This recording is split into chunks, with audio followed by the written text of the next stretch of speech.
Have you ever driven past an old stone marker, half buried in weeds, and wondered what stories it's hiding?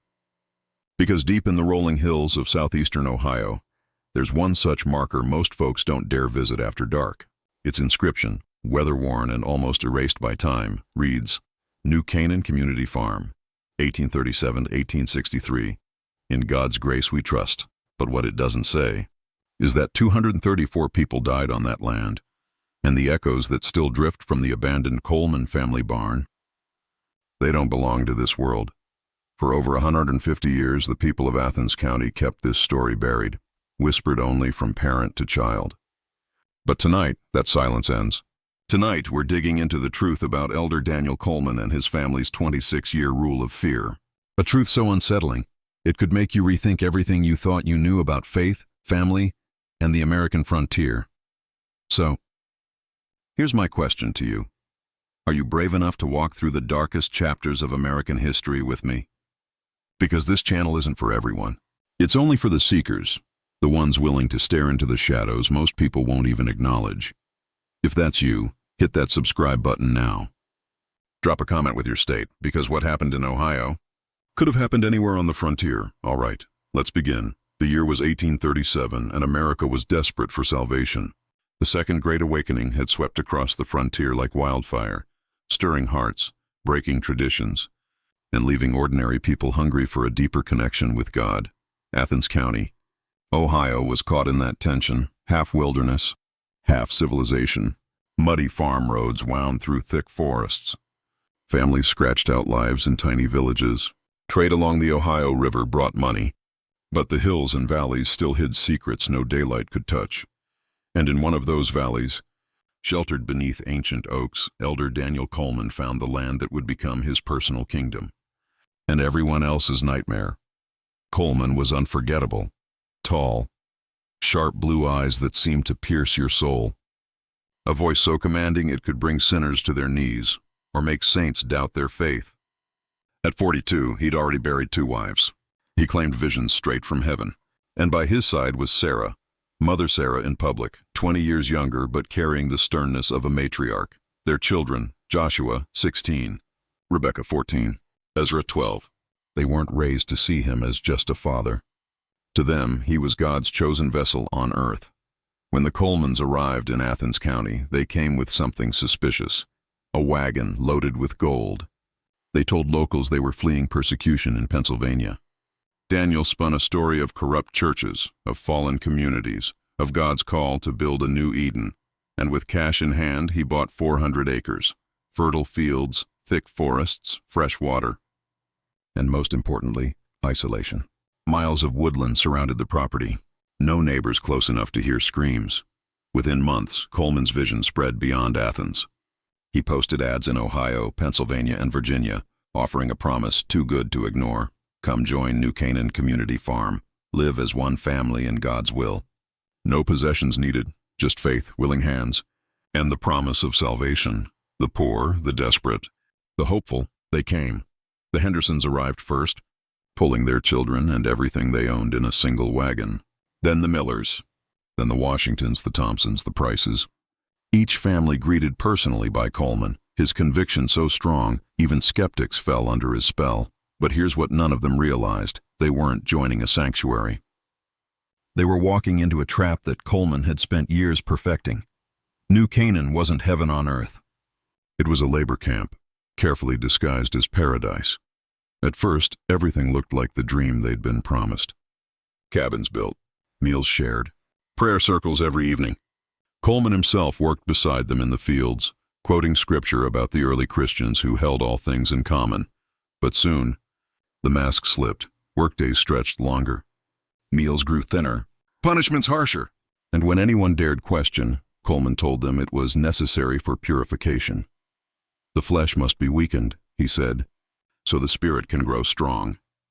Those who resisted were dragged before the entire community, forced to confess their weakness, their doubt, their sins. Then came the first death. It was fall of 1838. Thomas Henderson collapsed in the north field, an axe still in his hand. Coleman's official record said heart failure brought on by the joy of serving the Lord. But Thomas's widow, Martha, whispered the truth. He had been worked 16 hours a day, kept alive on thin soup and stale bread.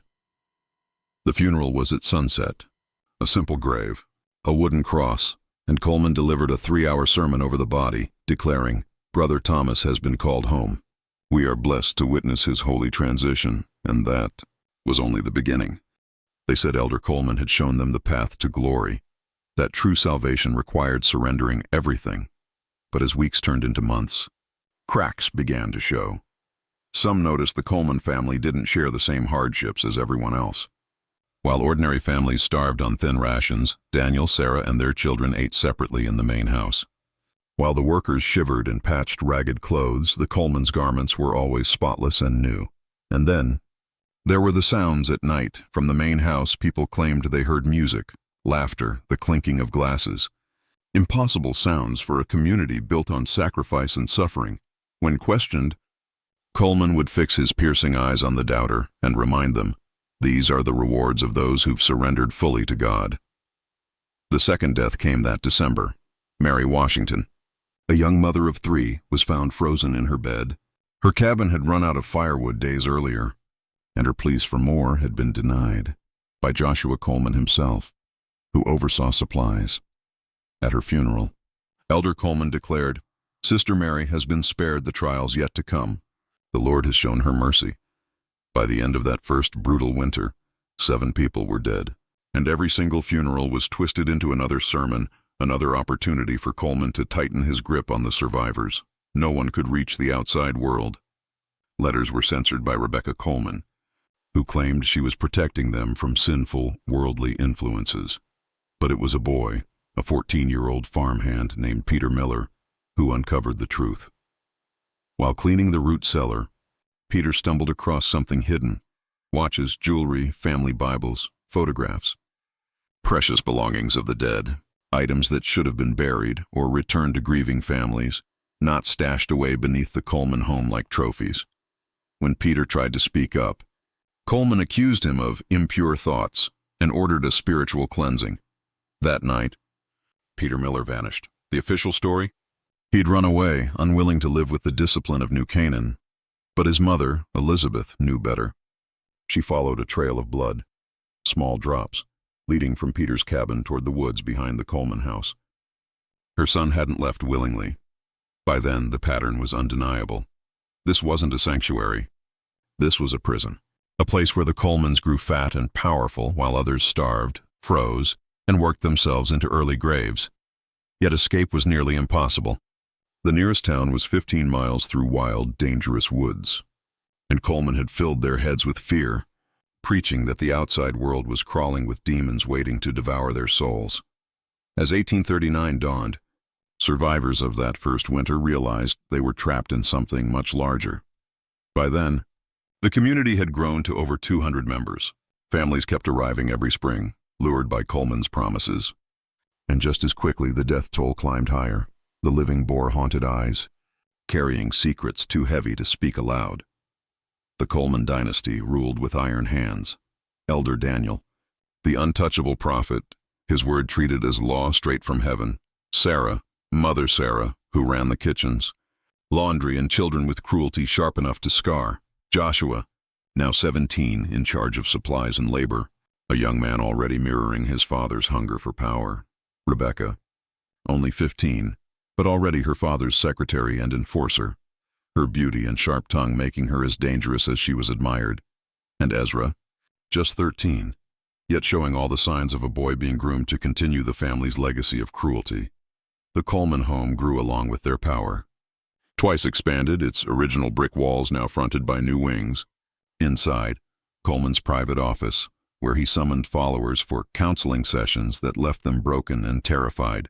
Beneath it all, the basement, officially a food storehouse. But late at night, people swore they heard something else from down below. Muffled cries, the sounds of suffering. The daily routine was designed for one purpose: total control. At 4 a.m., Sarah rang the bell from her window. By 4:30, everyone was at their posts. Men in the fields, women in the kitchens, even children barely 8 years old forced to toil. At noon, they were allowed 30 minutes.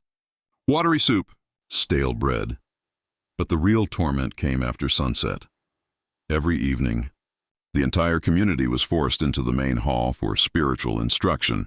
Coleman would preach for hours, mixing scripture with his own twisted doctrine. He demanded public confessions. People had to admit their sins before everyone, beg for forgiveness from God and from Coleman himself.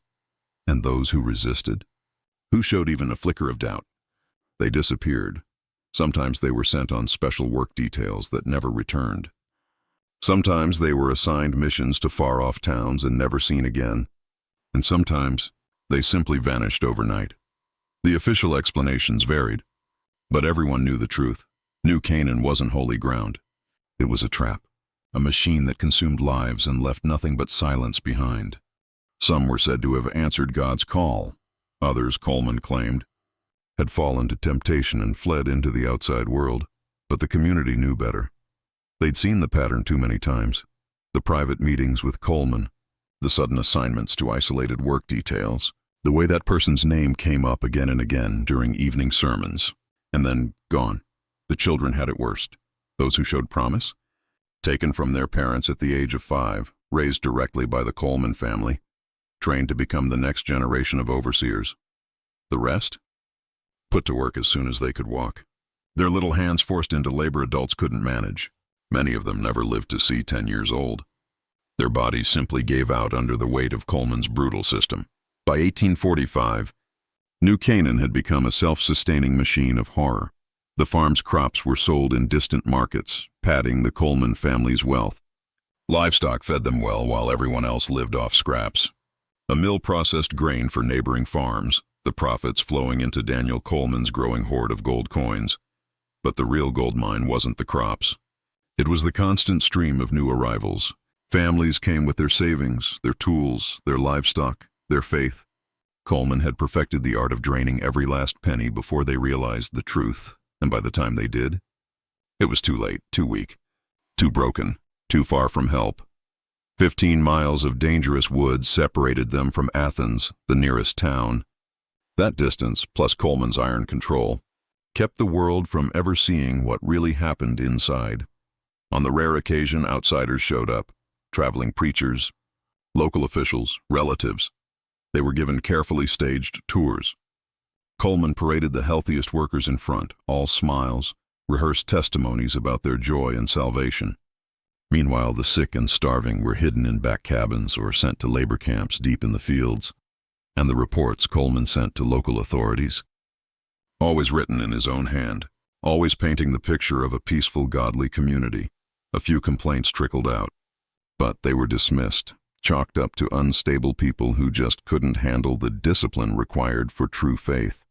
Daniel Coleman had built himself a shield, a reputation as a man of God and allies among politicians and businessmen who looked the other way, and for a time, it worked. But in the winter of 1851, cracks began to show. An outbreak of influenza swept through the cramped cabins. In less than 2 months, 37 people were dead. And it was during that crisis that the real truth began to surface. Anna Thompson, a widow with 2 children, had been assigned as a nurse. She moved between cabins caring for the sick. What she witnessed chilled her blood. The illness wasn't spreading naturally. It was being carried, deliberately, by Rebecca Coleman. At 19 years old, she moved from home to home with food and blankets already contaminated, ensuring the weakest would not survive. But that wasn't the most shocking discovery. While cleaning out the cabin of the Williams family, who had just succumbed to the sickness, Anna found something beneath a loose floorboard. A journal. It belonged to Robert Williams, a former schoolteacher who had quietly documented 2 years of life inside New Canaan, and what those pages revealed was damning. Williams had written down names, dates, methods. He'd shown how food was intentionally withheld from dissenters, how accidents happened to those who asked too many questions, how Coleman's wealth had been built on suffering. Worse, he'd uncovered that some of the so-called natural deaths weren't natural at all. Victims had been poisoned with substances that mimicked ordinary illness. But the final revelation hit hardest. Daniel Coleman wasn't Daniel. Coleman, his real name was David Colton, a man wanted in 3 states for fraud and murder. The persecution story he told? A lie. In reality, he was fleeing a murder warrant. issued after the suspicious death of a wealthy widow who'd left him her estate. Even his wives' deaths hadn't been natural. He'd left a trail of bodies long before Athens County. Now Anna Thompson faced an impossible choice: expose what she knew and almost certainly die, or stay silent and let the nightmare continue. That choice was ripped from her hands one February night. During a brutal blizzard, she was summoned to the main house for spiritual counseling. But this was no ordinary session. Rebecca Coleman, now 22, cold and merciless, revealed the truth of what lay beneath their home. The basement chambers the community whispered about weren't for storage. They were torture rooms, places where dissenters were broken until they disappeared. Rebecca looked Anna in the eye and said, "You've seen too much. But you're not the first, and you won't be the last. The choice is simple: join us, or join the others in eternal rest." But what Rebecca hadn't realized, Anna wasn't alone. Through her nursing work, she had earned the trust of others who were beginning to question. Margaret Foster, whose husband had died under suspicious circumstances, had been keeping her own records. David Chen, a skilled craftsman, had quietly gathered evidence of theft and extortion. The seeds of rebellion had already been planted, and what came next would change everything. What if I told you the Coleman family's evil went far beyond one hidden farm? What if New Canaan wasn't just a nightmare in Ohio, but part of a much larger, darker network? By 1852, cracks were forming in their perfect facade. And this time, a handful of desperate souls were ready to fight back. Sarah Martinez, a young mother whose children had been stolen under the guise of special education, had already been plotting her escape. She wasn't alone. A secret circle had formed. Ordinary men and women who met in whispers while working the fields, trading scraps of information under the very noses of their captors. What they uncovered chilled them to the core. The Coleman family's fortune wasn't just in plain sight, it was buried in secret caches across the property. People weren't just vanishing, they were being locked away in the basement chambers hidden from the world. And the most horrifying discovery: a mass killing was being planned for spring 1852, a slaughter designed to erase every witness to the family's crimes. But here's the twist. New Canaan wasn't unique. Joshua Coleman, Daniel's eldest son and right-hand man, had been traveling to Kentucky, Tennessee, Indiana, setting up other communities just like this one. The nightmare was spreading. By spring, nearly 400 people lived inside the community. The death toll rose just as fast. Over 100 fresh graves stood behind the main house, each marked with a nameless wooden cross. Fear hung thick in the air. Even the most loyal followers could sense something terrible was coming. Anna Thompson and her allies worked through the winter, collecting evidence and preparing to run. They discovered what the Colemans called the Great Purification, a staged epidemic that would wipe out everyone who was old, sick, or inconvenient. The dead would be tossed into a mass grave, the bodies blamed on disease. And then Coleman would lure in a brand new flock of unsuspecting victims. But just when Anna thought escape was possible, new families arrived. The Andersons, the Kellys, the Johnsons, the Moores. Innocent people, freshly deceived by Coleman's promises. Suddenly, the conspirators weren't just planning for themselves. They felt responsible for saving everyone. That's when the danger escalated. Ezra Coleman, one of Daniel's most unstable sons, began to suspect someone was working against them. His paranoia turned violent. Soon, Margaret Foster's daughter, little Emma, just 8 years old, vanished during a work detail. The official story: she'd wandered off. Margaret knew better. Emma had been taken as a threat, leveraged to keep her mother silent. The message was clear: stay quiet or watch your children die. Anna's group had no choice. They had to act fast. Their breakthrough came from a surprising source: a 15-year-old boy named Timothy Walsh, born inside New Canaan. While working in the Coleman household, he'd overheard everything. The massacre was scheduled for the first week of April during the spring festival. The plan was to lace the food with poison, kill the majority of the community, and then torch the buildings to erase the evidence. But Timothy revealed something even more shocking. The Colemans were already preparing to abandon Ohio, wiping the slate clean and moving their murderous empire elsewhere. The killings weren't just about silencing witnesses. They were about covering tracks. That meant the conspirators had only weeks to act. David Chen, the carpenter, finally gave them hope. His work around the property had exposed a secret. The basement chambers weren't only torture rooms, they were treasure vaults. Stolen gold, jewelry, family heirlooms, years of blood money hidden beneath the main house. Chen's plan was bold. Use the chaos of the Spring Festival as cover. Sneak into the basements, gather undeniable proof of the Coleman family's crimes, steal enough of their fortune to fund an escape, and then, in the middle of the chaos, lead as many people as possible to freedom. It was dangerous. It was desperate, but it was their only chance to stop the slaughter that was only weeks away. What happened next would change everything. So, don't miss the next chapter in this chilling true story. What if the very night meant to renew faith was actually designed to erase hundreds of lives? That's exactly what awaited the people of New Canaan on April 5, 1852. The conspirators had a plan, but what they didn't know was that the Coleman family had one too. For weeks, Anna Thompson and her allies had been preparing, collecting proof, mapping escape routes, convincing others to join them. But the Colemans had been watching closer than anyone realized. A trap was already set, and the clock was ticking. In just 2 weeks, the Spring Festival would begin, a celebration the faithful believed symbolized spiritual rebirth. In reality, it was going to be a massacre. The final question wasn't if Anna's group could escape. It was how many others they could save before the slaughter. Began April 5th would go down as the longest night Athens County had ever seen. The festival had already been underway for 3 days. On the surface, it was hymns, food, and prayer. But the tension was undeniable. Daniel Coleman, normally confident, now delivered shaky sermons that sounded more desperate than divine. His wife Sarah had been seen burning stacks of papers. Rebecca and Joshua stalked the grounds with restless energy. And Ezra, he spent hours in the family workshop sharpening knives, his eyes blazing with unrestrained madness. That night, the community gathered for the festival's grand finale. The feast Daniel promised would transform their souls. But Anna and her circle knew the truth. The feast wasn't a blessing. It was the poisoner's table. As the sun dipped, the plan was set in motion. Anna Thompson and David Chen slipped quietly into the Coleman house basement. Their mission: uncover evidence and secure enough stolen wealth to fund an escape. Meanwhile, Margaret Foster and Sarah Martinez stationed themselves at the exits, ready to guide terrified families out when chaos erupted. But nothing could prepare Anna for what she found beneath the house. The basement wasn't just storage, it was a graveyard of memory. Crates lined the walls, packed with stolen belongings, wedding rings, children's toys, family photos, mementos ripped from the dead. In the center stood a massive iron safe, overflowing with gold coins and jewels, the lifeblood of countless victims.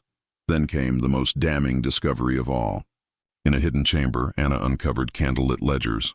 Every name, every family, every possession stolen, every method of death. The record stretched back 15 years and didn't stop at Ohio, Pennsylvania, Virginia, Kentucky. The Coleman Empire spanned multiple states, and the darkest truth? Not all victims had been killed. Dozens, mostly women and children, had been sold. Drugged, smuggled south, sold into slavery while their families were told they'd died of illness. Over 60 lives erased on paper but sold like property. As Anna and David reeled in horror, the heavy door above them slammed shut. A lock clanged into place. They weren't gathering evidence anymore. They were prisoners.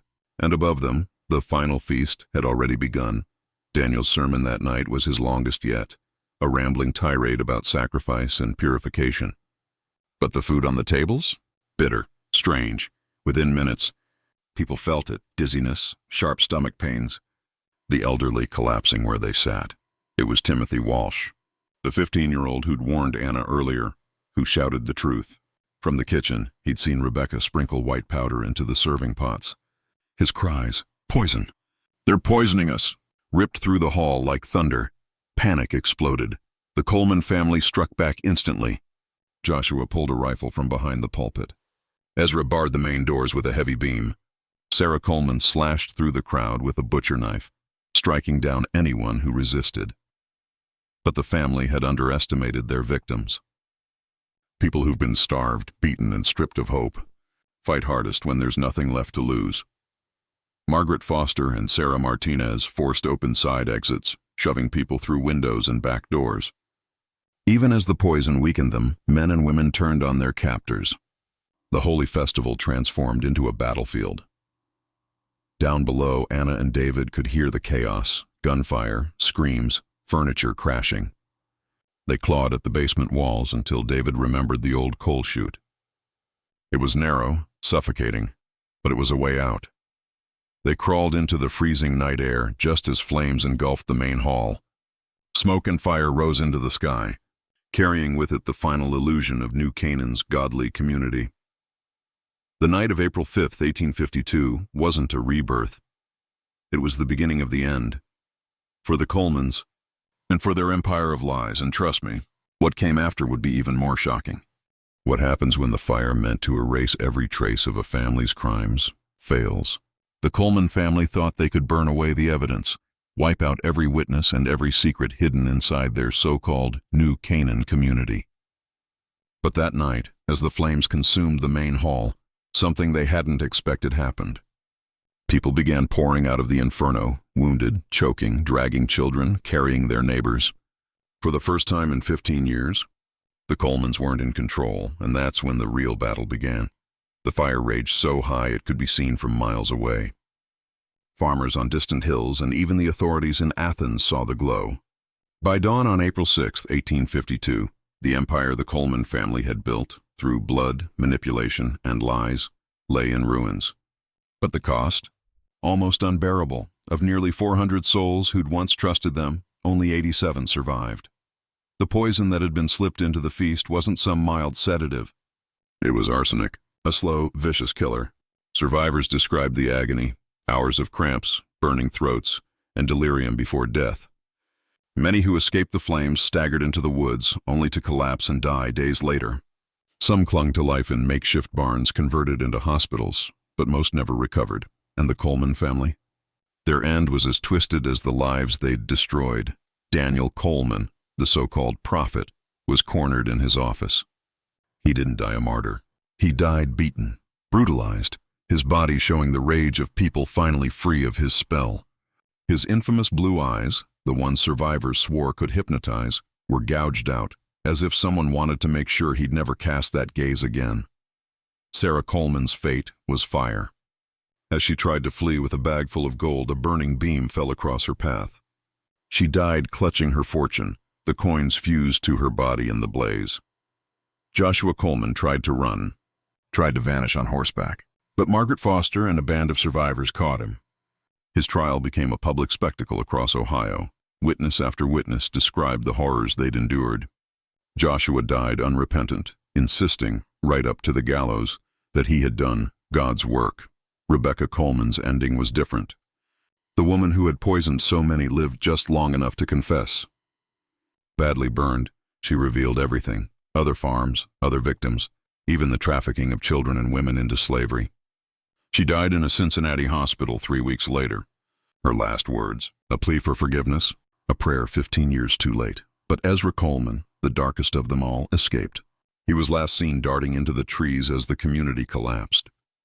Despite endless searches, no body was ever found. Some whispered he died in the wilderness.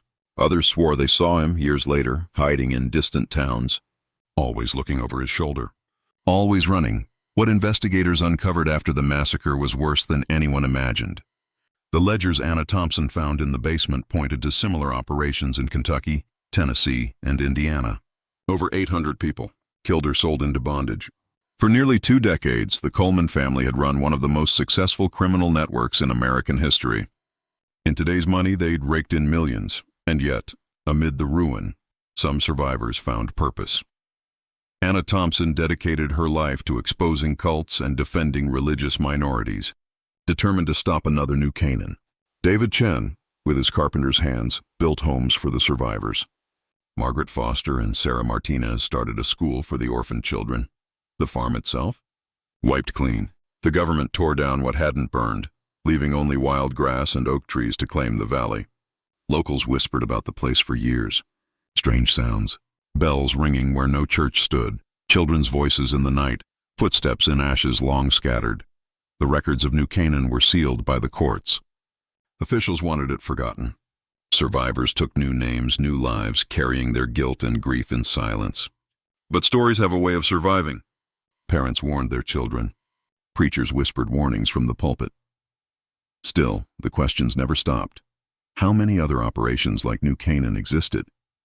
How many more families were tricked, poisoned, or sold in the chaos of America's frontier years?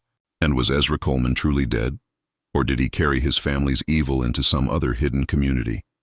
What we do know is this. On April 5, 1852, the Coleman family's reign of terror ended. But the price of that justice was hundreds of innocent lives and scars that never healed.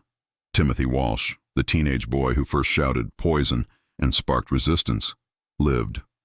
He became a preacher himself.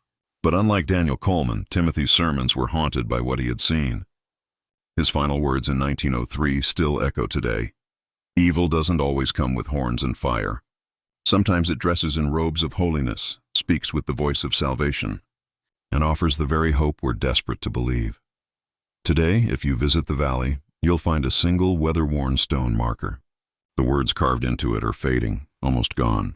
But when the wind blows just right, locals swear they still hear echoes of that night, bells, cries, sermons. The sounds of a community deceived and destroyed. And that's why this story isn't just history. It's a warning. Because the truth is chilling. Monsters rarely announce themselves. They wear the mask of righteousness. So, what do you think?